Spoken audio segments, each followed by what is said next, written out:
Hello and welcome.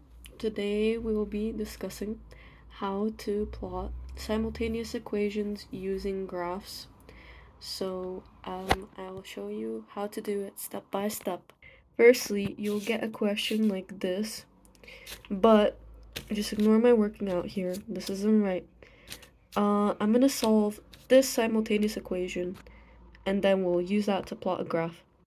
So here we have this equation, and we're gonna find the lowest common multiple that both 3 and 2 will go into, because I'm choosing to do these two values. So the answer would be 6, and to get 6 on the first one, you would have to multiply it by 2 to get 6y, and on the bottom, you would have to multiply it by 3 to get 6y. So now that we've multiplied them all by 2 and by 3, you can see that these two are the same. So, same sign means that you need to subtract both of these to get 0. And you can always remember these using the rule same sign is subtract. So now we can see here, this is what we get when we subtract each of these. These two subtracted 3x, subtract 8x would give you 5x. Then you subtract these two, which will just cancel out, which would give you 0, and that would equal 15. So that means 5x equals 15.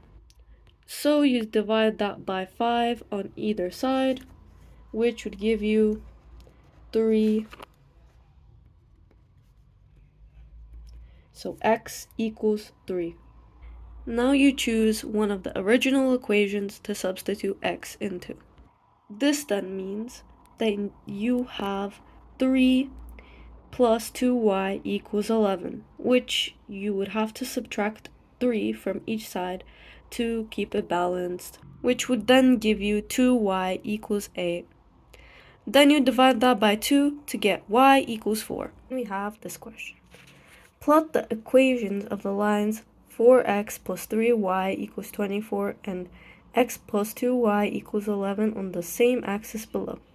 What do you notice? So, for the first graph, I got these values, and I'm going to show you exactly how. So for this one, since the y said 3y, I decided I would substitute the 3 times table as the y value, since I'm using the first equation, 4x plus 3y equals 24. Now, if this is confusing, I just recommend using values that would go into that number. For example, I guess you could use like 4 or something, but I haven't tested that. I simply used 3 because I knew it was safe. Now for the first value, I used 0. So then I substituted the x value as 0. So then it will be 0 plus 3y equals 24. Now you divide that by 3. So you divide both sides by 3, which would give you y equals 8. Now this one is a bit messier, but I meant to do 4 times by 3 plus 3y equals 24, which over here, as it says, would give you 12, and if you subtract 12 from each side, then it would give you 3y equals 12, because 12 subtract 24 is 12.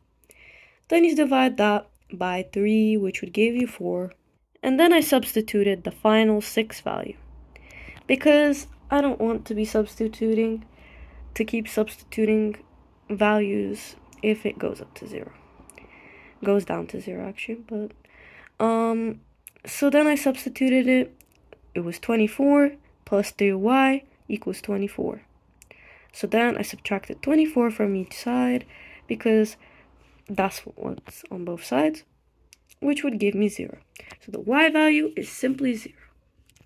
Then you can put these into coordinates on your graph. However, I'm now going to do this equation, because it's better if we can plot both of the lines before doing it.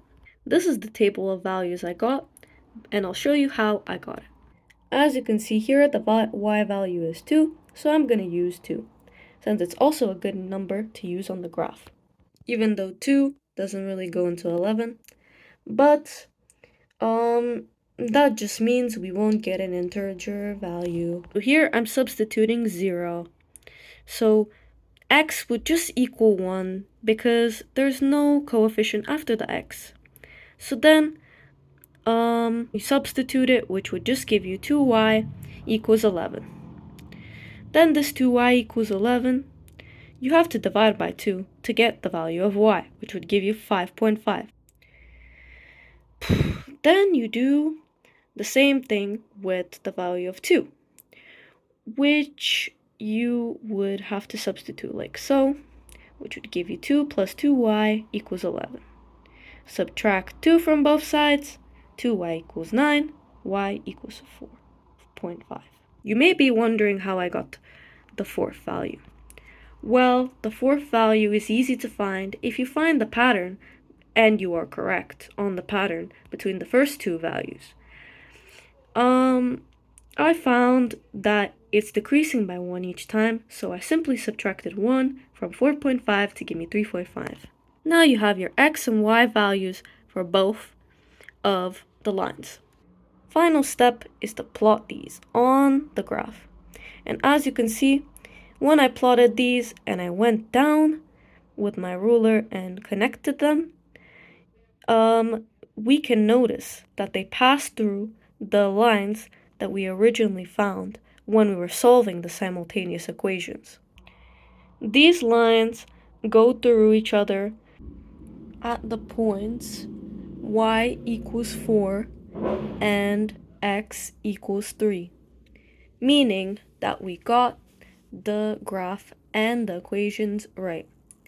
Now, I hope you enjoyed the video, and if you need any clarification on the video and its contents, please be free to tell me. And if I made any mistakes, of course, tell me too. And like and subscribe if you enjoyed. Bye!